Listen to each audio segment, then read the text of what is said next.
ये रहा आपके कंप्यूटर स्क्रीन पर। ऐसी कौन सी सेवा उपलब्ध है जो बैंक बंद होने के बाद भी कहीं भी किधर भी पैसे भेज सकते हैं, वो भी बिल्कुल सुरक्षित। और आपके ऑप्शन है राजा बाबू। ए, दोस्त द्वारा, बी, मनी ऑर्डर द्वारा, सी, हवाई जहाज द्वारा, या डी, वोडाफोन एम पैसे द्वारा। हाँ भैया, इता वोडाफोन एम पैसा। हमारे गांव के जितना लोग बाहर कमाए गए शहर में, सब लोग वोडाफोन एम पैसा से पैसा भेजे लगा में। हाँ, इस सर्विस से सब लोग बहुत खुश बा।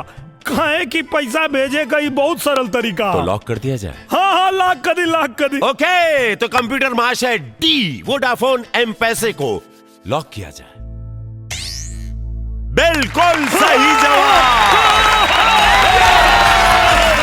आप जीत चुके हैं 50 लाख रुपए।